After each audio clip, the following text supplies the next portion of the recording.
Reciba un cordial saludo.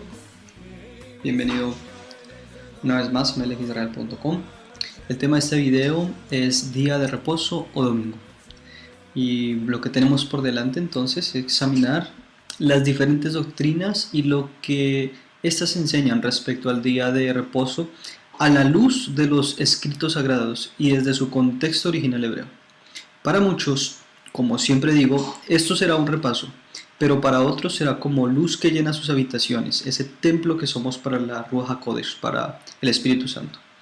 Así que lo invito por un momento a que se despoje de su doctrina, de lo que le han enseñado, de lo que ha escuchado, de lo que la historia le ha contado, de lo que su líder religioso le ha mostrado, y permítase analizar objetivamente las escrituras hebreas que tiene debajo de las traducciones comerciales como Reina Valera, Dios habla hoy, Biblia de las Américas, entre muchas otras. Le aseguro que al finalizar este video, usted tendrá las herramientas necesarias para poder debatir, no a su líder, no a sus hermanos en la fe, no a su padre espiritual, sino a usted mismo, que quizás su foco puede estar un poco empañado y que el cuento que le han contado no es realmente tan cierto. Si está dispuesto a correr el riesgo de enfrentarse a la verdad de las escrituras hebreas, póngase cómodo y le ruego al soberano creador del universo que lo llene de entendimiento y sabiduría y abra su corazón para entender la verdad revelada a la casa de Israel y a las naciones por medio de los siervos y profetas del Creador. Bien, entremos en materia. Para comenzar, quiero citar unas frases de Ignacio de Antioquía, uno de los padres de la Iglesia, las cuales son usadas actualmente en el catecismo católico y son consideradas como palabras de instrucción no solo para el feligrés, sino para el sacerdote en formación.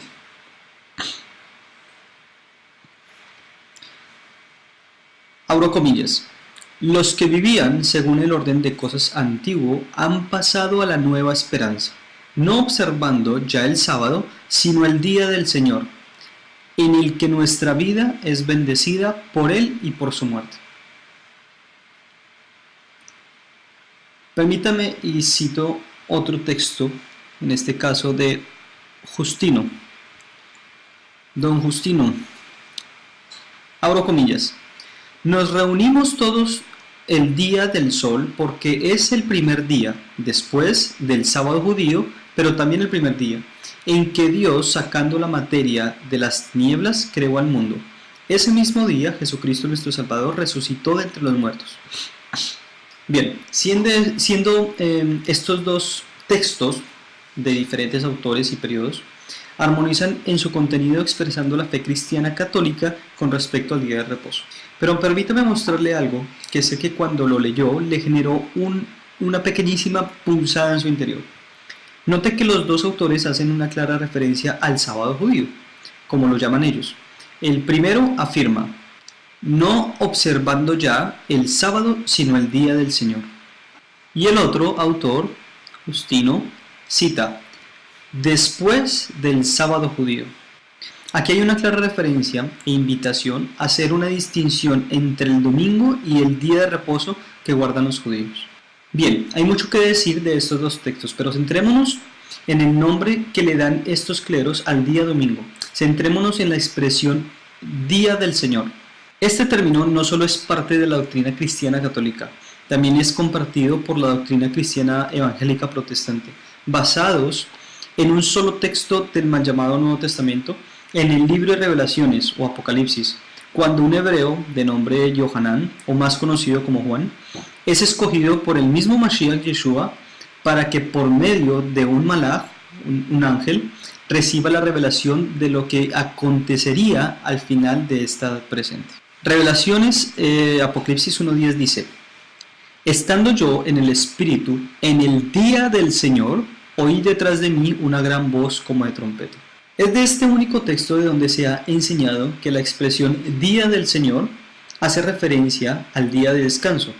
Y digo único texto porque no hay un solo versículo más donde usted pueda encontrar esta expresión apoyando el día de reposo. Pero es realmente esta expresión, esta Día del Señor, una referencia al día de descanso como lo enseña Ignacio de Antioquía en sus escritos y como lo entiende la gran mayoría de cristianos, tanto católicos como evangélicos protestantes? Bien, entonces le pido que busquemos evidencia que nos ayude a soportar esta enseñanza. Para eso le pido que no busque en catecismos o enseñanzas pastorales. Mejor echemos una mirada a las escrituras hebreas. El primer versículo que usted encontrará en todas las escrituras con esta expresión está en la carta del profeta Isaías. Isaías 13, los textos 6 y 9. Gemid, porque cerca está el día del Señor, vendrá como destrucción del Todopoderoso. Y el verso 9. Ya llega el día del Señor, día terrible, de ira y furor ardiente, que convertirá la tierra en desierto y acabará con los pecadores que hay en ella. No hay que ser muy versado en la comprensión de las escrituras para darse cuenta que en estos dos pasuk, en estos dos versículos, no se está hablando sobre el día de reposo. Clarifiquemos esto con otros textos.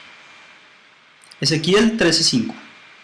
No habéis subido a las brechas, ni habéis levantado un muro alrededor de la casa de Israel, para que pueda resistir en la batalla en el día del Señor. Miremos otro. Joel 1:15. Ay de ese día, porque está cerca el día del Señor, y vendrá como destrucción del Todopoderoso.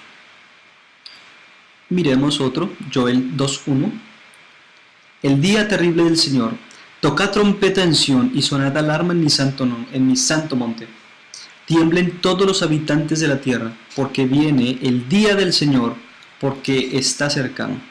Miremos otro texto de Amós 5:18. Ay de los que ansían el día del Señor. ¿De qué os servirá el día del Señor? Será tinieblas y no luz. Veamos otro texto, Sofonías 1:7. Callad delante del Señor Dios, porque el día del Señor está cerca, porque el Señor ha preparado un sacrificio, ha consagrado a sus invitados. Por último, miremos un texto de Zacarías 14:1. He aquí viene el día del Señor, cuando serán repartidos tus despojos en medio de ti. Hay muchos textos que podríamos ver, hay muchos más, pero con estos tenemos para evidenciar algo, y es que la expresión día del Señor en los escritos sagrados está lejos de referirse al día de descanso o domingo. Tal expresión apunta y ha sido utilizada por los profetas solo al día en que se levantará la ira del Creador para traer juicio entre las naciones. Es así como el texto de Revelaciones 1:10, del cual se toma la expresión día del Señor, para torcer las escrituras y apoyar la enseñanza del domingo, debemos entenderla muy diferente. Pues lo que nos dice el contexto completo del libro de Revelaciones es justamente que Yohanan, que vivía para fines del primer siglo después de Mashiach, fue llevado en el espíritu o en visión al futuro, al gran día del Señor, es decir, le fue revelado el día y la generación que ha de venir cuando sea desatada la ira del Creador sobre las naciones rebeldes. Y de ninguna manera debemos forzar el texto para decir que Yohanan tuvo la visión en el día de descanso o en el día de reposo, que es como comúnmente se malinterpreta este pasaje. Creo que sobran más explicaciones y creo que es suficiente como para que comencemos el proceso de desaprendizaje de tan engañosa y torcida enseñanza. Pero bueno, esto que hemos estudiado no nos responde del todo a la pregunta del título de este video: ¿día de reposo o domingo? Si usted es entendido, se dará cuenta por dónde va el agua al molino.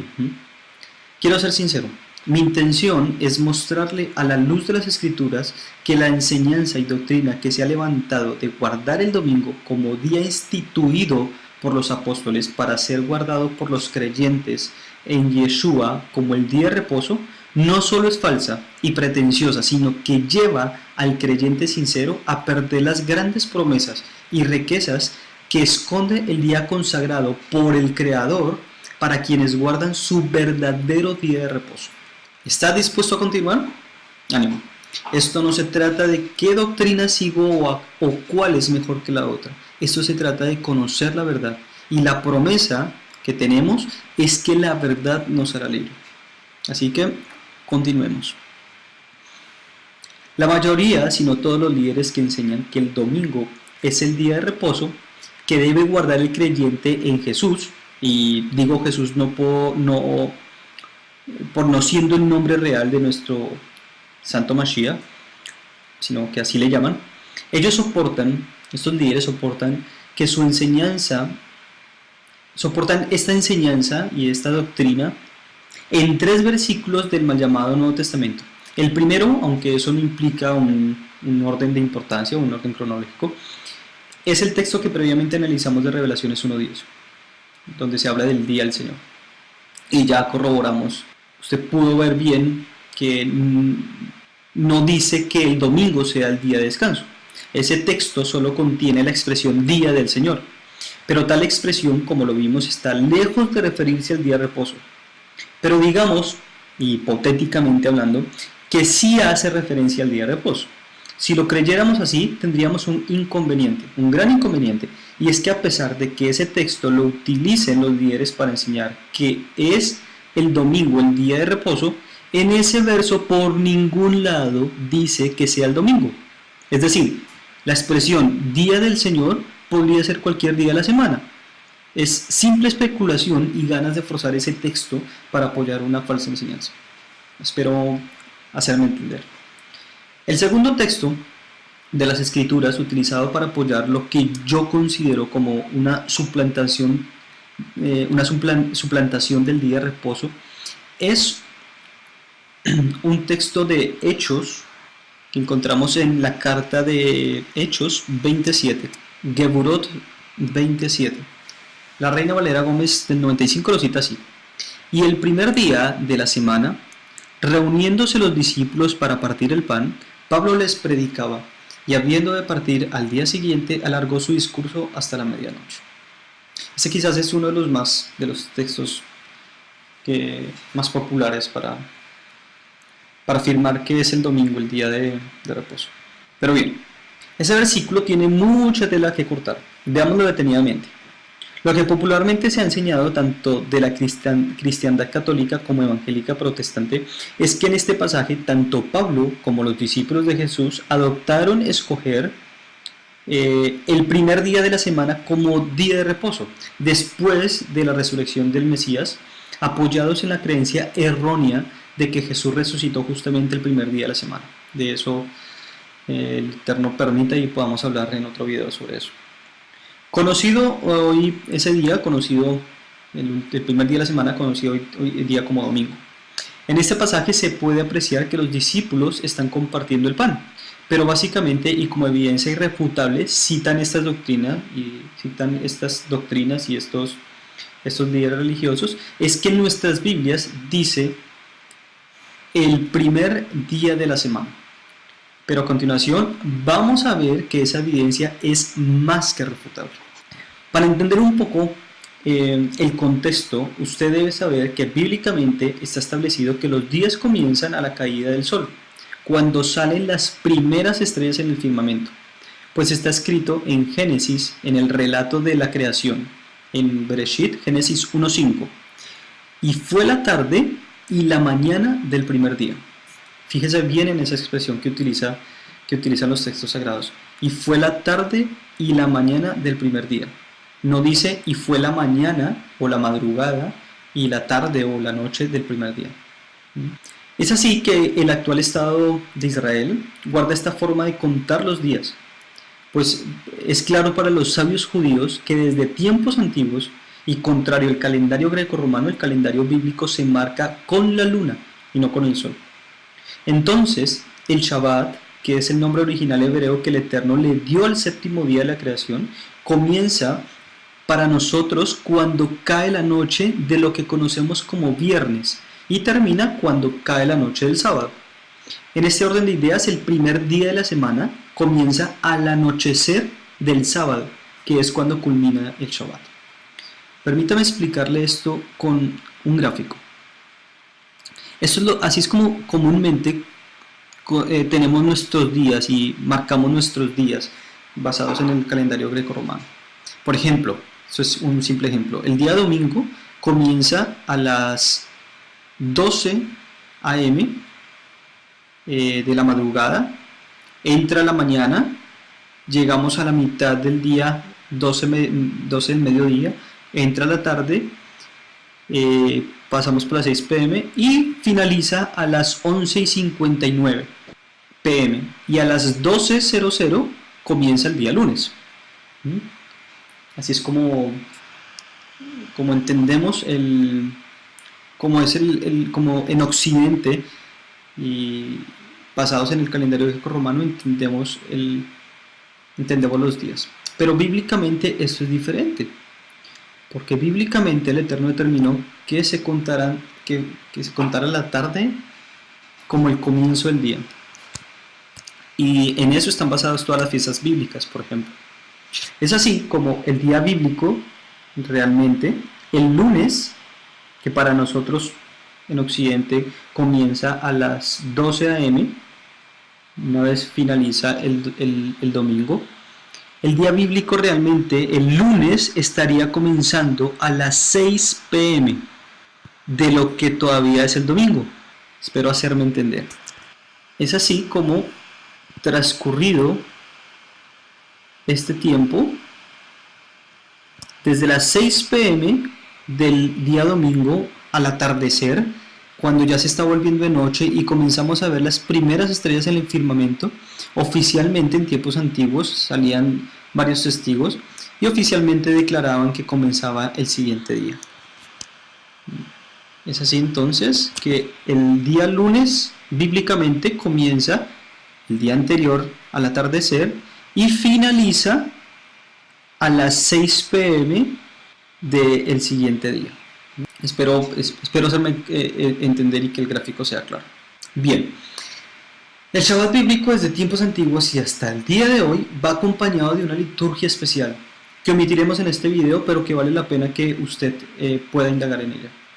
Dentro de esta liturgia y costumbre de guardar el Shabbat está lo que conocemos como Seudah David Amelech o banquete del rey David. Esta es una cena que se realiza una vez ha concluido el Shabbat y ha comenzado el primer día de la semana. Es decir, una comida especial que se sirve el sábado en la noche. En Occidente, en Centroamérica, por ejemplo, anochece tipo 6 de la tarde, 6 y media, comienzan a salir las primeras estrellas. En ese momento arrancaría el siguiente día. Por ejemplo, el sábado 6 y media estaría terminando el Shabbat oficialmente y estaría arrancando el domingo a esa misma hora. Nuestros sabios cuentan, por ejemplo, que el rey David quiso saber cuándo llegaría su fin y dijo al Eterno: dame a conocer el resto de mis días. Insistió tanto hasta que el santo bendito le respondió y le dijo que él moriría en Shabbat. Cuenta la historia, o mejor conocido en hebreo como Midrashim, son como unas fábulas que están registradas dentro de la historia y la literatura judía. No por eso quiere decir que sean ciertas, pero lo que intentan es ilustrar cosas y enseñarnos muchas cosas. Entonces cuenta esa historia que desde ese momento y hasta su último día de vida, el rey David acostumbró realizar cada semana al finalizar el Shabbat, es decir, el sábado en la noche, una comida de agradecimiento por esa semana más de vida. Ahora, cuando comienza el Shabbat, el viernes, en la tarde, entra la noche, o que oficialmente comienza el Shabbat, la apertura del Shabbat, en hebreo se llama Kabbalah Shabbat, apertura del Shabbat, se hace con vino y con pan. Eso no se hace solamente ahora, eso se hace desde tiempos antiguos, inclusive mucho antes de que Yeshua estuviera en esa tierra. Y de la misma manera, al día siguiente, es decir, el sábado al mediodía, se hace otra comida después de haber hecho todas las oraciones de la mañana. Al mediodía se hace una comida, lo que podemos llamar como un almuerzo, pero esa comida va precedida de nuevo de pan y de vino. Se parte el pan y se toma el vino. Y al finalizar el Shabbat, es decir, el sábado en la tarde, tipo 6 y media, o si bueno, para las personas que tenemos estaciones, depende de a qué horas anochece. Entonces si anochece a las 9 de la noche, entonces en ese momento se cierra oficialmente el Shabbat, el día sábado. Y esto se hace con otra liturgia y especialmente se hace una comida, que es la comida que les acabé de contar en el relato del rey David. Esa comida es una comida especial, algo así como despidiendo el Shabbat, pero esa comida también va precedida de pan y de vino.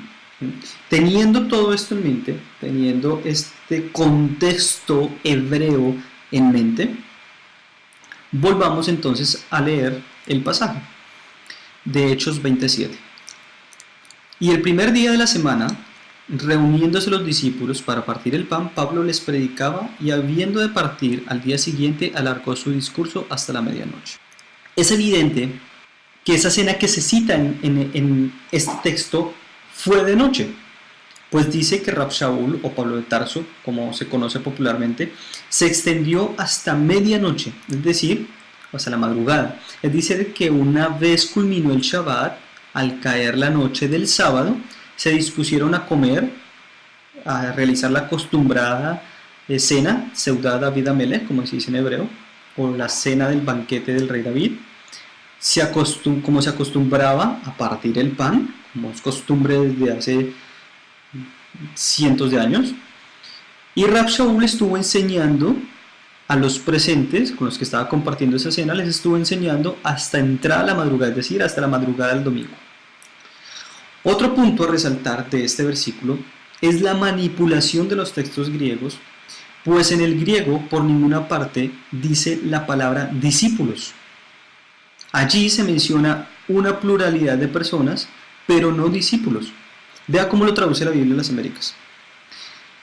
Ese es el texto de la Biblia de las Américas y dice: y el primer día de la semana, cuando estábamos reunidos para partir el pan, Pablo les hablaba, pensando partir al día siguiente, y prolongó su discurso hasta la medianoche. En griego, la palabra discípulos es matetes. Aquí lo encuentra usted en griego, así se podría leer, y traduce discípulo. Si usted no es instruido en griego, por favor realice el ejercicio, yo le voy a ayudar, y busque la caligrafía, esta caligrafía de matetes en el texto griego. Al examinar el texto se dará cuenta que tal palabra no está. Aquí está el texto de Hechos 27. Y lo que le pido es que busque en este texto esta caligrafía. Muy seguramente no sabe leer griego al igual que yo, pero podemos investigar y ir más allá y darnos cuenta que esta palabra por ningún lado la encontramos en estos tres renglones. No está. Contrario a eso, lo que se menciona en esta parte de acá es una pluralidad de personas. Como bien lo traduce, la Biblia de las Américas. Cuando estábamos reunidos para partir el pan. Esto es muy grave, pues una vez más las traducciones como Reina Valera o Dios habla hoy, en un intento por fortalecer la idea de una cena dominical entre los discípulos, insertan deliberadamente esta palabra, la palabra discípulos, la traducen, sin que exista originalmente en el griego. Ya pudo comprobar usted mismo que no se encuentra en el texto griego, pero para una mente más cuidadosa será fácil ver que Rab Shaul en ese texto se encontraba en Troas, muy lejos de Israel, donde los discípulos de nuestro Adón Yeshua tenían su residencia. Pero esta traducción tendenciosa sumerge al lector en la atmósfera de la mal llamada Última Cena, o Cena del Señor, apoyándose en que el texto menciona que estaban partiendo el pan.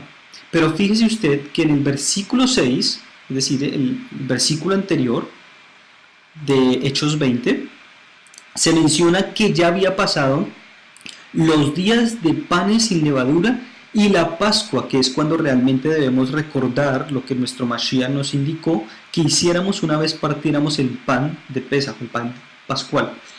Y que cabe decir que es una fiesta que se hace una vez al año. Pero también debe saber usted que toda la comida y celebración bíblica va siempre acompañada de pan y vino. La cosa no termina allí. Si se siente un poco perplejo o desconcertado por la evidente manipulación de los textos, permítame mostrarle algo más grave todavía. Usted puede leer en su traducción de Reina Valera, Dios habla hoy, o Biblia de las Américas, entre otras muchas, que el verso 7 comienza diciendo, y el primer día de la semana. Pues bien, permítame mostrarle que eso no es lo que dice en griego, y no se necesita saber griego para verlo. Miremoslo. En griego el versículo 7 comienza diciendo, en detemia ton sabatón. Y quiero que observe la última palabra que está en negrilla, esta de acá. Esa palabra es sabatón. Según el diccionario Strong, la puede encontrar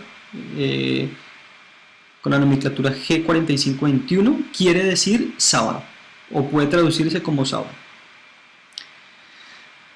Bien, en este versículo la palabra griega sabatón es omitida descaradamente en la mayoría de las traducciones. Por supuesto, a propósito, de lo contrario se caería la doctrina dominical. Pero veamos una prueba irrefutable que esta misma palabra que es traducida como sábado por las mismas Biblias que en Hechos 27 la omiten y en cambio introducen la frase el primer día de la semana, haciendo referencia al domingo. Veamos esto. En Mateo 12:1, la Reina Valera Gómez dice, en aquel tiempo iba Jesús por los sembrados en sábado, y sus discípulos tuvieron hambre y comenzaron a arrancar espigas y a comer. Fíjese, acá está el mismo texto de Mateo 12:1 en griego, y fíjese que aquí aparece la palabra sabatón, la cual aquí correctamente es traducida como sábado.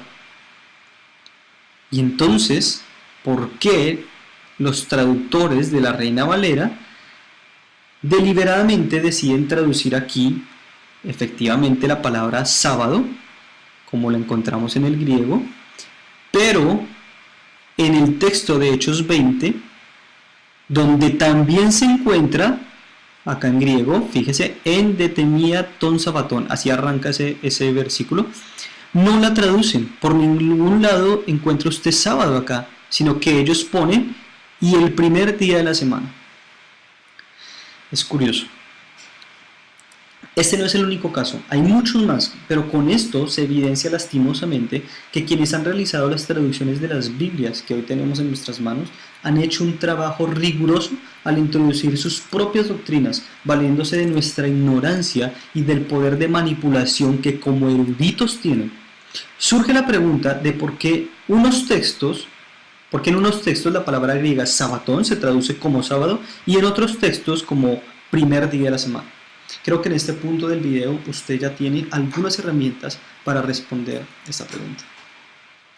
Por último, vea cómo la Biblia, Reina Valera, la Biblia de las Sagradas Escrituras de 1959 traducen este polémico texto de Hechos que venimos analizando. Hechos 27, traducido por las Sagradas Escrituras. Y el primero de los sábados, juntos los discípulos a partir el pan, Pablo les enseñaba habiendo de partir al día siguiente, y continuó la palabra hasta la medianoche. Frente a esta traducción y frente a lo que hemos visto del griego, podemos decir, usted no me deja errar en que esta traducción es correcta porque hace caso a lo que se encuentra en griego, que es sabatón. ¿Okay? La pregunta es, ¿qué pasa con las otras traducciones? Bien, la manipulación aquí es evidente. Entonces sigamos con el tercer texto que se utiliza para apoyar el descanso dominical. El texto lo encontramos en 1 Corintios 16:2.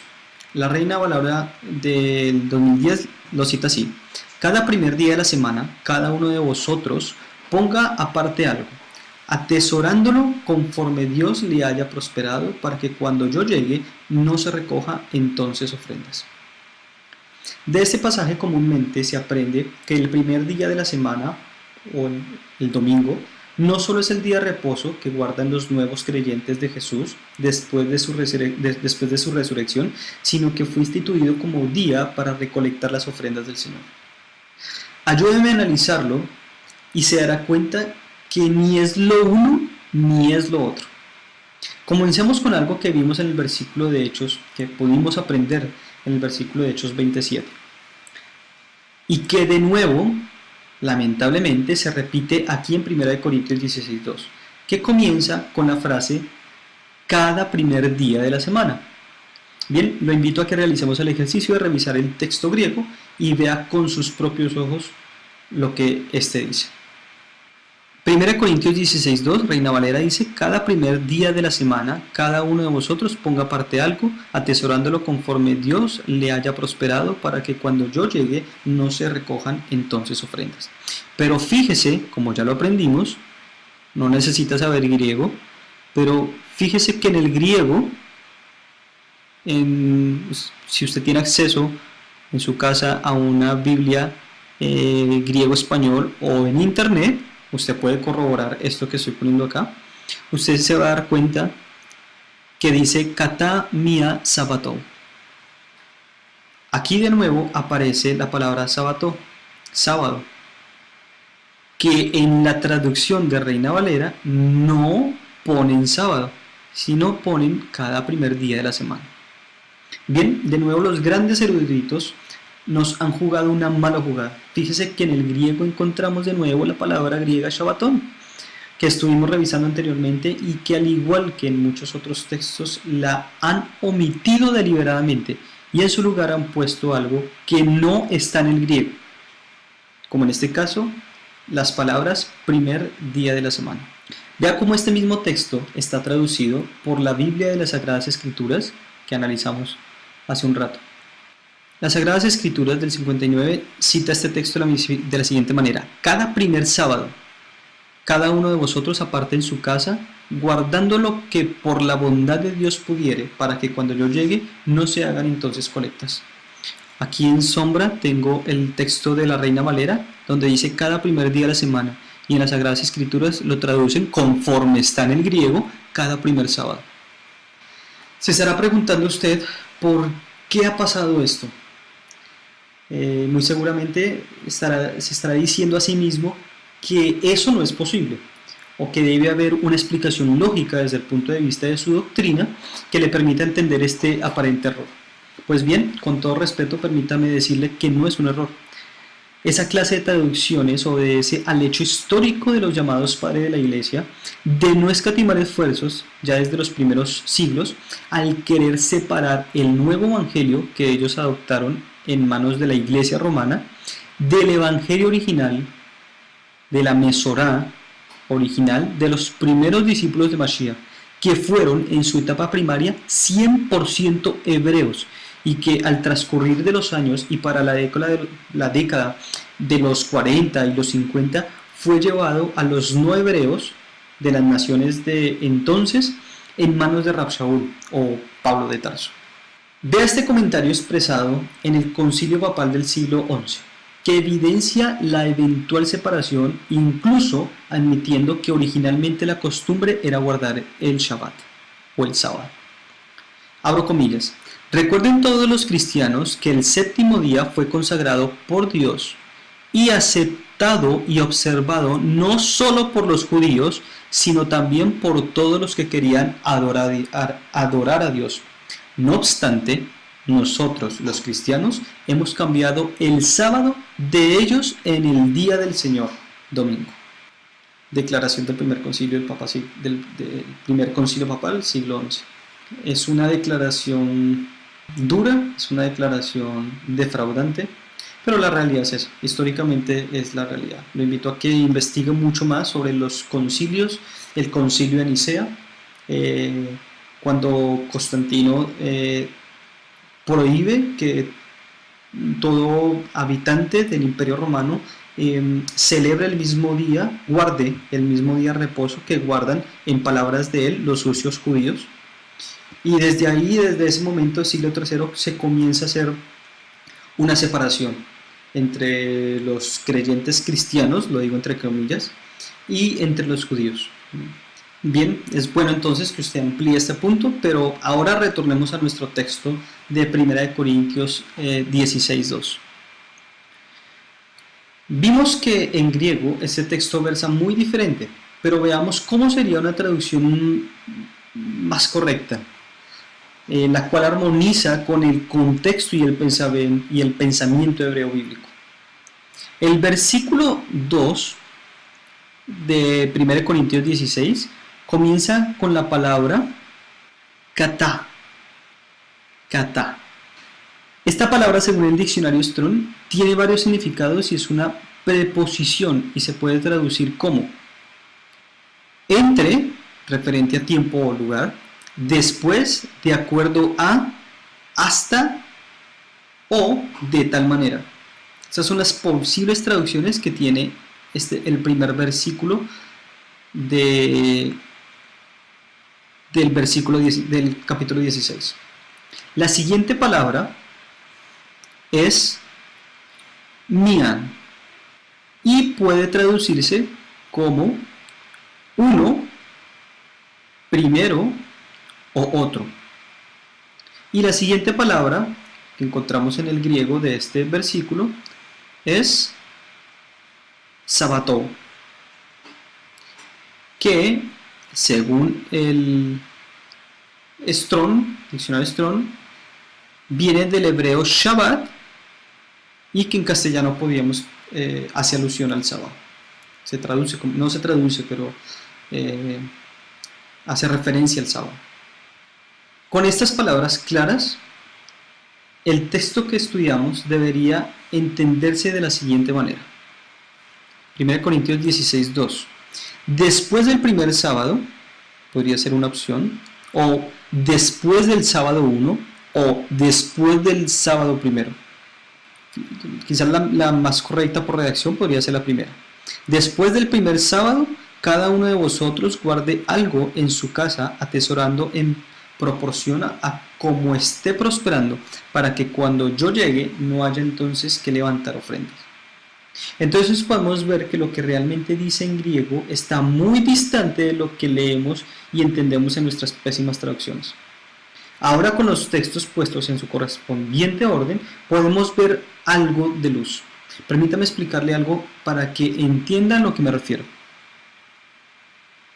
En el versículo 8 del mismo capítulo 16 podemos ver que Rab Shaul, Pablo de Tarso, afirma que él estará en la comunidad de Efeso hasta la fiesta bíblica de Shavuot, o conocida como Pentecostés. 1 Corintios 16, 7 y 8 dice: No quiero veros ahora de paso, pues espero estar con vosotros algún tiempo, si el Señor lo permite, pero estaré en Efeso hasta Pentecostés. Hay un mandamiento bíblico entregado a la casa de Israel que ordena a todo el pueblo a realizar un conteo desde la fiesta de Pesach, la Pascua, hasta la fiesta de Shavuot, Pentecostés. Este conteo es conocido por el nombre hebreo de Omer y lo podemos ver en Levítico 23, 15, 16.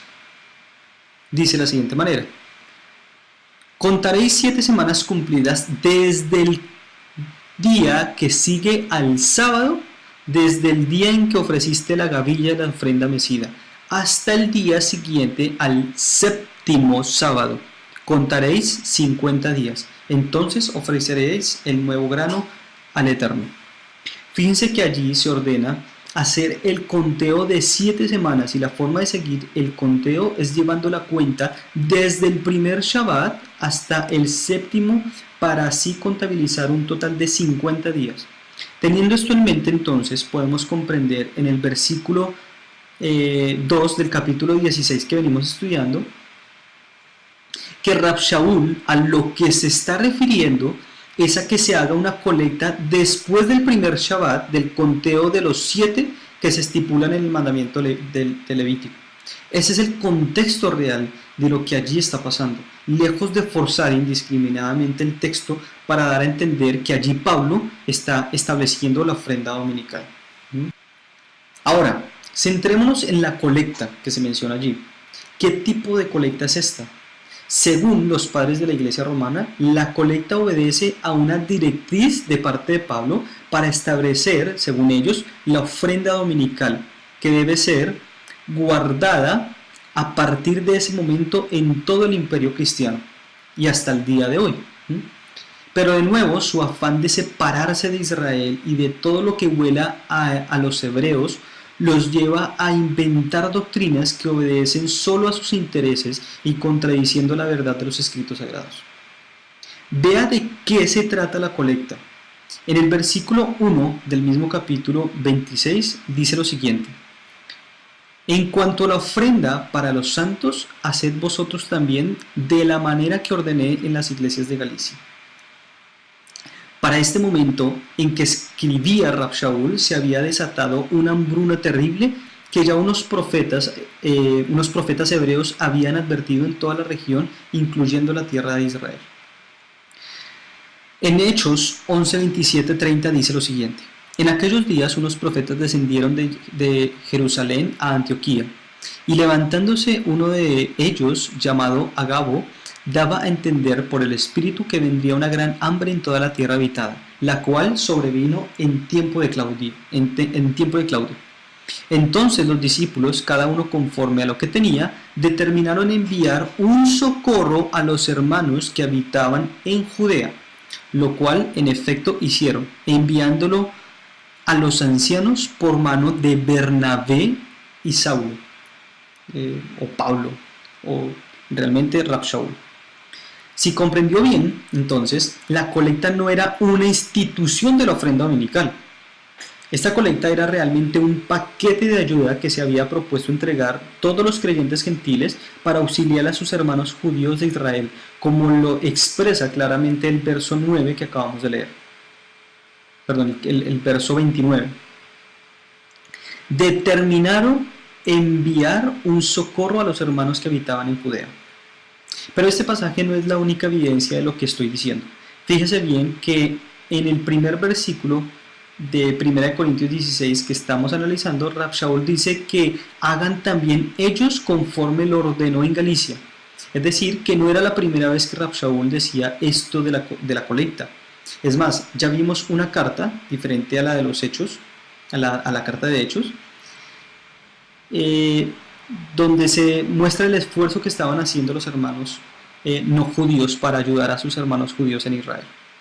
Veamos otro texto en la carta a los de Roma, donde Rab Shaul exhorta a los creyentes gentiles a apoyar en la crisis a los hermanos judíos de Israel, haciéndoles la reflexión de que ellos, los judíos, de los hebreos, ha salido el alimento espiritual. Entonces es bueno retribuirles con provisión física en este momento de escasez. En la carta a los romanos, capítulo 15, 25, 28 encontramos: pero ahora voy a Jerusalén para ministrar a los santos, porque Macedonia y Acaya tuvieron a bien hacer una ofrenda para los pobres que hay entre los santos que están en Jerusalén.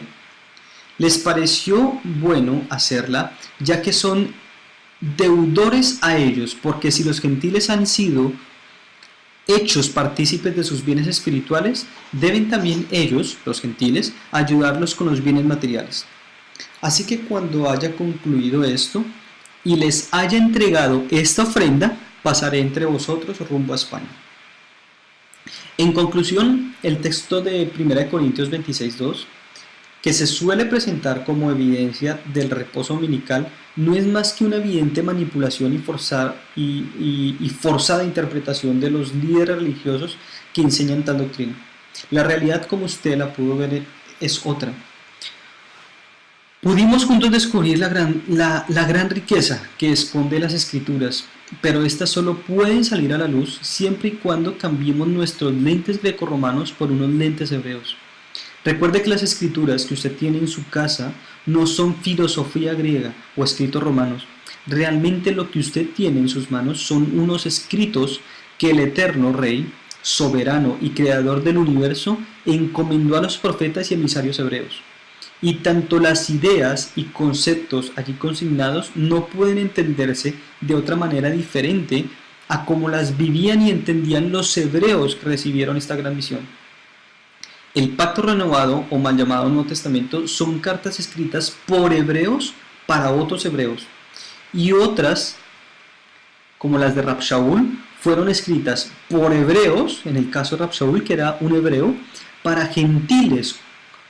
Y el objetivo de estas cartas no es otro diferente que demostrar que Yeshua ben Yosef cumple con todos los requisitos y profecías selladas en las Escrituras para ser el Mashiach del pueblo de Israel, y que traería por su sacrificio luz y salvación a los gentiles de entre las naciones, que acepten como propio los méritos de Yeshua, que acepten como propia la muerte de Yeshua. Lejos de toda duda, el día consagrado por el Eterno para ser guardado y santificado fue y será eternamente el séptimo día, el sábado, el Shabbat. Para terminar, es posible que usted se resista a aceptar que la doctrina que estuvo escuchando de parte de sus líderes o de sus padres, incluso de la sociedad misma, no puede estar errada, y seguramente cuestionará con muchos, como muchos hacen, diciendo que de igual manera no hay textos en el mal llamado Nuevo Testamento que corroboren que después de la resurrección del Mesías, Pablo o los apóstoles o la iglesia se reunían el sábado y no el domingo. Pues bien, permítame mostrarle algunos textos que sí lo demuestran, y con eso deseo que se concientice de la verdad de las sagradas escrituras hebreas, que le fueron dadas al pueblo de Israel y que en su momento fueron compartidas a todas las naciones. Primero, veamos que durante su vida nuestro Rabí Akadosh, Mashiach Yeshua, guardó siempre el Shabbat. En Marcos 6:2 encontramos: salió Jesús de allí y vino a su tierra, y lo seguían sus discípulos. Cuando llegó el sábado, Shabbat, comenzó a enseñar en la sinagoga, y muchos, oyéndolo, se admiraban y preguntaban. Bien, otro texto en Lucas 4:16. Y vino a Nazaret, donde se había criado, y el sábado, el Shabbat, entró en la sinagoga conforme a su costumbre, y se levantó a leer. Se le dio el libro del profeta Isaías, y habiendo abierto el libro, halló el lugar donde está escrito. Y continúa el texto. Y en Lucas 13:10 encontramos lo siguiente: enseñaba a Jesús en una sinagoga en Shabbat, en sábado, y había allí una mujer que desde hacía 18 años tenía espíritu de enfermedad y andaba encorvada y en ninguna manera se podía enderezar. Fíjense que estos tres textos, lejos de toda duda, afirman que Yeshua guardaba el Shabbat, que enseñaba en Shabbat y que se congregaba en la sinagoga, que era el lugar, en el primer siglo, el lugar de oración, en Shabbat. Bien, ahora miremos qué día era el que realmente guardaban los creyentes en Yeshua HaMashiach mucho después de su resurrección y años después. En Hechos 13,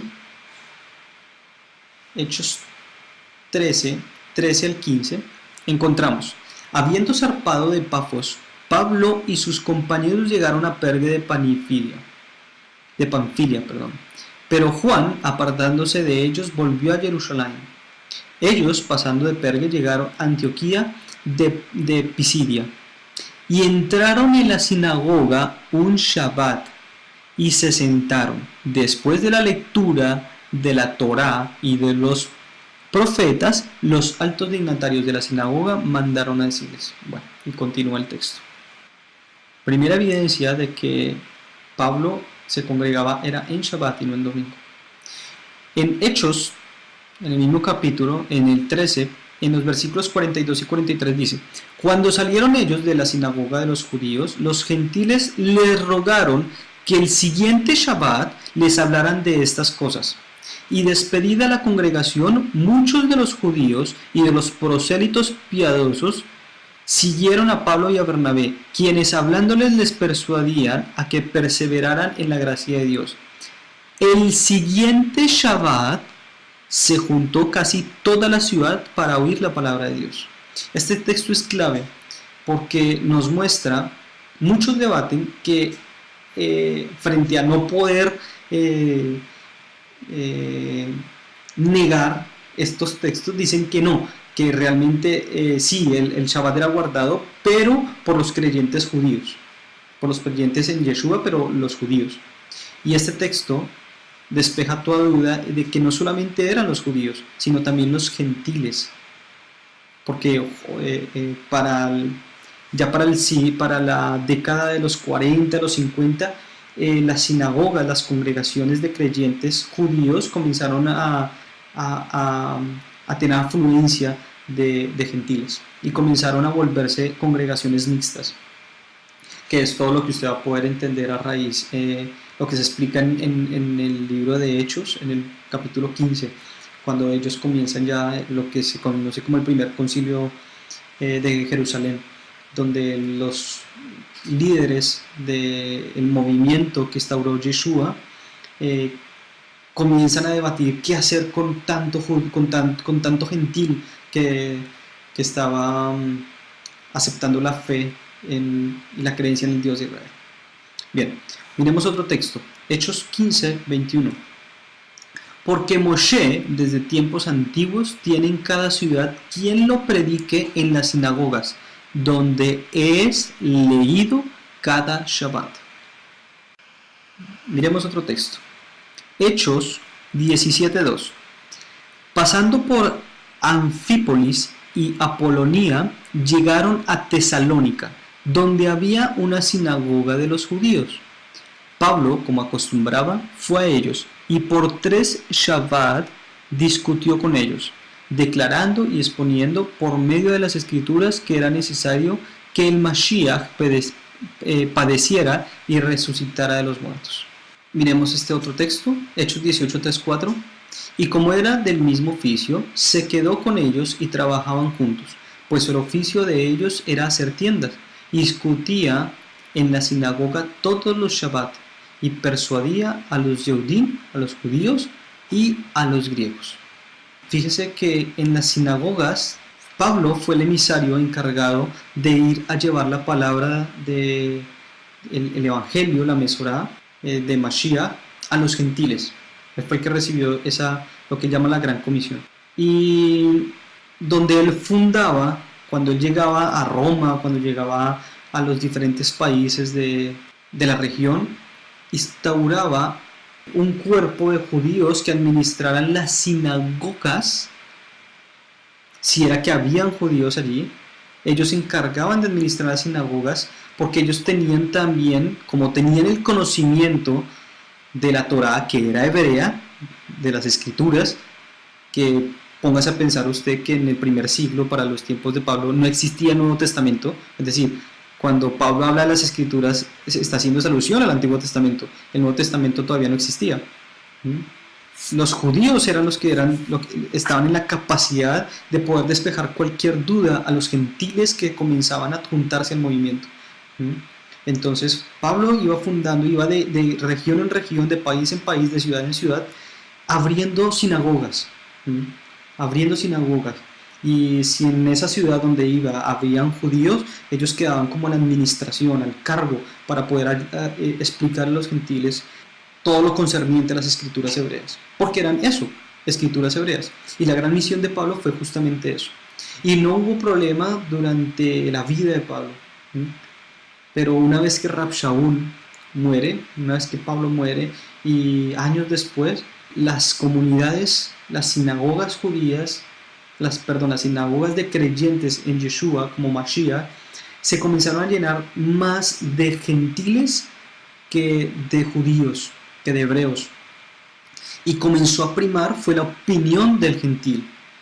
Y como ellos no estaban instruidos desde niños, como si lo eran los hebreos, no estaban instruidos en las escrituras, comenzaron ya desde ese momento a tergiversarlas. Y el resultado lo encontramos que ya para el siglo III, para el primer concilio de Nicea, estaba totalmente descontextualizada y apartada de la comunidad hebrea en lo que se llama la iglesia, ¿no? Los cristianos, los pares de la iglesia. Sería bueno que ustedes investigaran sobre los concilios que comienzan a darse desde el siglo III, en cabeza de Constantino, quien, como lo dije antes, es el primero en instaurar leyes para que no se celebren no solamente el Shabbat. Él no fue el que es históricamente, bueno, se conoce a Constantino que fue quien decidió prohibir que los cristianos se reunieran en Shabbat, sino que lo cambia por el día, por el domingo, obedeciendo a que él adoraba el sol, ¿no? Eso lo entendemos más en inglés, domingo, Sunday, día del sol, ¿no? Que eso era justamente lo que el dios de Constantino, antes de su supuesta conversión, ¿no? Lo que hizo realmente fue, por decirlo de alguna manera, cristianizar su día pagano, su día del sol. Pero hoy en día podemos evidenciar que inclusive hoy todavía en este tiempo, en esta última generación, todavía se le rinde culto al sol.